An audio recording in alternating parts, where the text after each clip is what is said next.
Hey, how's it going? Long time no see. I meant to take a little bit of a break for Christmas and then my camera broke, but we are back, right back into flavors. So today I'm going to go ahead and cover some Flavor Revolution flavors. As far as I know, these are only available through Nicotine River.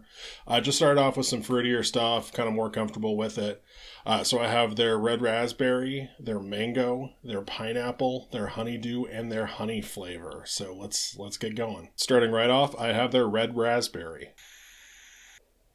Starting off with the flavor house is always sort of interesting. I usually just make like a smaller order, pick out like 4 or 5 flavors, just go ahead and give them a shot. So I start off with mostly their fruits. I tend to be like a fruit vapor. I'm more comfortable sort of comparing and contrasting that. I feel like I have a better grasp of what makes a good fruit flavor and what doesn't. So we'll dive right in on a fruit that I feel like I'm fairly competent evaluating, raspberry. Their version of raspberry is okay. I feel like more so than most flavors, it really depends on the percentage you're using it at. So at lower percentages, you get a little bit more of a realistic raspberry. It's kind of soft, maybe just a little bit floral, just a tiny bit tart, but it tastes fairly realistic, I guess. It just doesn't have much like actual body to it. It feels pretty thin at lower percentages. I think when you start cranking up the percentage a little bit, the flavor changes pretty drastically for me. And so what I end up getting at those higher percentages is almost like a sour raspberry candy. I've been doing a little bit of testing with like Perillim's sour raspberry candy, and it's giving me a lot of the same effect. I think there might be some kind of like citric or malic acid or something in here. It gets very tart and very sweet, which isn't bad. You know, a good candy raspberry. No like hint of ketchup or anything weird like TPA sweet raspberry. So it's pretty solid there, but I think as you do start to increase the flavor, you definitely do get a candy edge to it. Those floral notes that kind of show up on the low end don't really get too much more perfumey at those higher percentages too, so that's kind of a reassuring sign. It doesn't turn into like straight perfume like some berries do.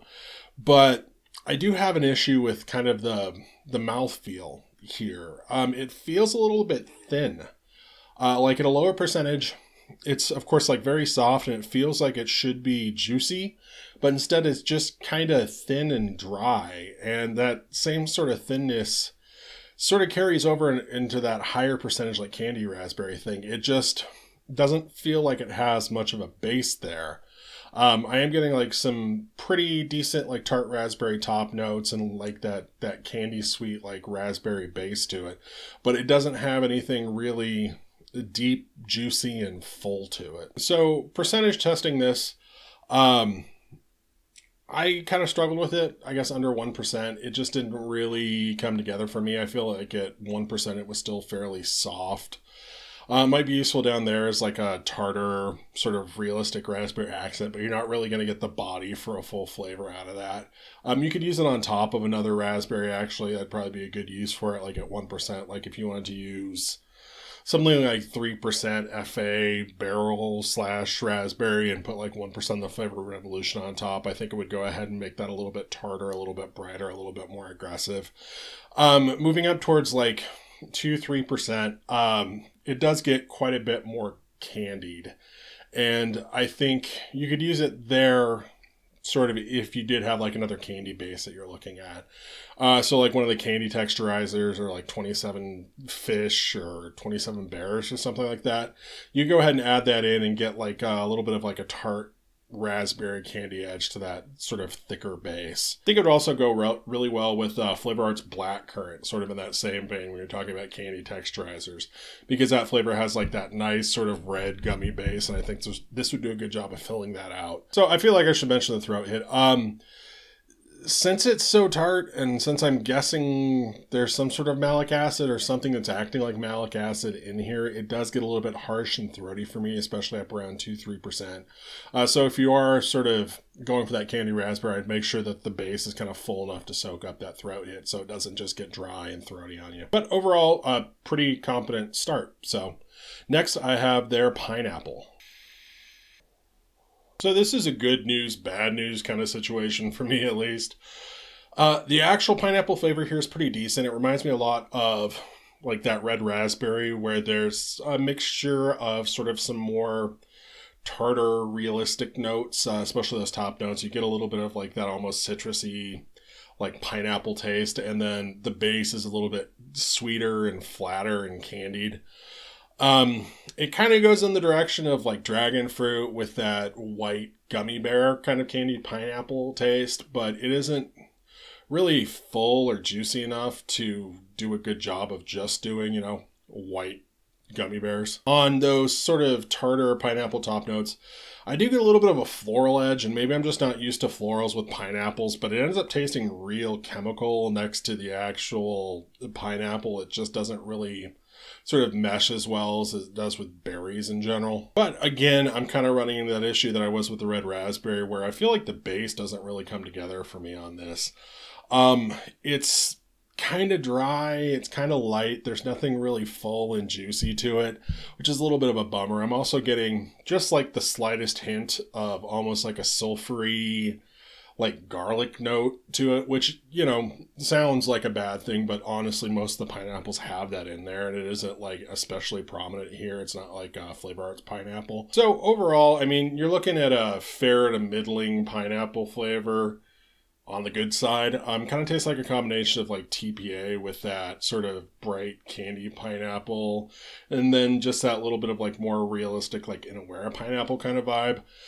The downside of this flavor, it is ridiculously weak, and it's weak compared to something like Inawera's pineapple, which is hilariously weak for how much it costs. I couldn't really find a percentage that this was working for me at. So like with these Flavor Revolution fruits so far, they do taste a little bit dry. They taste a little bit thin to me. This was weak, dry, and thin. I think I was up to like 6-8%, and I couldn't get anything that was even as saturated as the other Flavor Revolution fruits out of it. I'd say it's like substantially weaker than Inawera's pineapple, which really is kind of an accomplishment. So just for that kind of reason, I'd probably skip this one. You're going to have to start cranking up percentages. It's going to get floral and weird on you before you get a full pineapple flavor. And if you just want a pineapple accent, which is about what this would be good for, there's other pineapples that do that admirably. So next I have their Honeydew Melon. This one was not a whole lot of fun. It tastes like sweet grass to me. So there is some kind of honeydew in here. I feel like it's more sort of candied, sweet honeydew. You aren't getting any like fleshy or juicy nuance to it. It tastes almost a little bit more like a kind of generic like melon candy flavor, like you get in like some Asian candies or something, like almost musk melon kind of flavor. But it's pretty far in the back in the flavor. You get like maybe just a little bit of creaminess, which shows up in some of the honeydew flavors. But overall, there's just not a whole lot of actual melon flavor here. But what there is a whole lot of is grass. This is super grassy, like overwhelmingly grassy. And I think the honeydew, the actual like melon part of that, is just serving to make it taste like sweet grass. Which, doesn't sound like the worst thing, but it starts to get really bitter and really chemical really quickly. I don't know. This was definitely not my favorite flavor out of this batch that I tested. So on the bright side, I guess, this is stupid concentrated. Honestly, though, you could probably use it around 0.2 to 0.3%. Seems to be about the sweet spot before it's all grass. But there's other honeydew flavors out there that, don't have the overwhelming taste of lawn clippings rolled in sugar and sprinkled with like pesticides. So maybe I'd skip this one. So next I have their mango. So out of this batch, this one's definitely my winner. So the mango flavor here actually isn't all that bad. Feels pretty well ripe, actually. It kind of splits the difference between something like Flavor Arts, like weird, almost powdery, chalky, underripe, slightly green thing, and then Capella's sweet mangoes, like kind of rotting thing. It pretty much seems ripe. I will say that there's a slight like floral edge to this. just kind of like a straight perfume floral instead of like that green mango peel. But I have noticed mixing with other mangoes, it does kind of pick up a little bit of green to it. So you got to be careful on that front. Sweetness level is pretty solid too. Maybe a little bit less sweet than like a really ripe mango, but it definitely doesn't go like too far the other way where it's just like completely candy sweet. So this is where I'm going to sound like a broken record.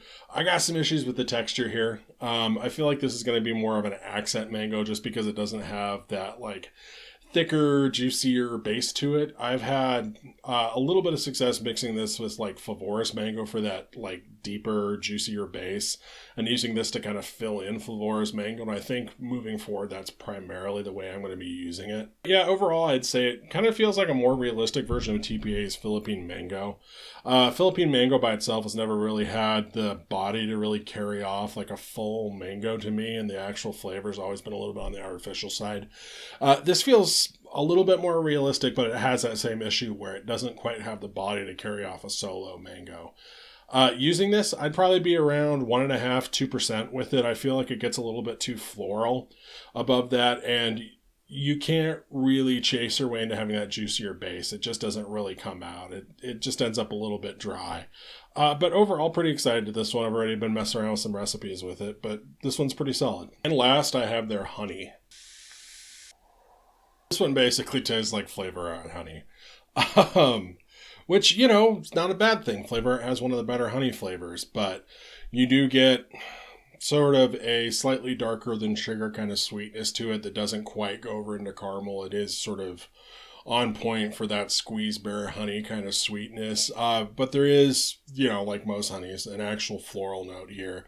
The florals here aren't too bad. They're not too perfumey, and they aren't too like ammonia-ish and cat pissy. They're just sort of a duller, almost slightly wildflower kind of honey aroma where you actually get a little bit of nuance from the florals there. It isn't just an off note, it's actually part of the flavor, which is nice. And again, I feel like this has a decent amount of flavor saturation, like in the middle of the flavor and in the top notes of the flavor, but it doesn't really have much of a base for me. It doesn't really stick to my mouth, which I like with my vapes. You know, I like that sort of like fuller, richer texture, and I'm just not getting it from this. But like I said, it tastes like Flavor Art honey. So if you like Flavor Art honey, you'll probably like this one. The big catch here, though, is that Flavor Art's honey is quite a bit more concentrated than this is. I'd say 1% of Flavor Art's honey maybe is about equivalent to 4% of this stuff, and Flavor Art has a more solid sort of sticky base to it that I think works out a little bit better. So yeah, overall not really a bad flavor, but seems pretty inessential. We're talking 5 flavors here out of an entire line. Can't make any like grand proclamations about it yet. I'm a little bit worried about the texture on these, but we'll see what happens. I have another 5 on order right now, so they'll show up at some point. They're all like cream-based flavors, so we'll see what happens with that. But yeah, the good parts were good enough that it made me interested to try more of the line. So we'll keep going on it. Hey, thank you for bearing with me while my channel disappeared for a month. That was super nice of you. If you are a new subscriber, thank you very much. That's also super nice of you.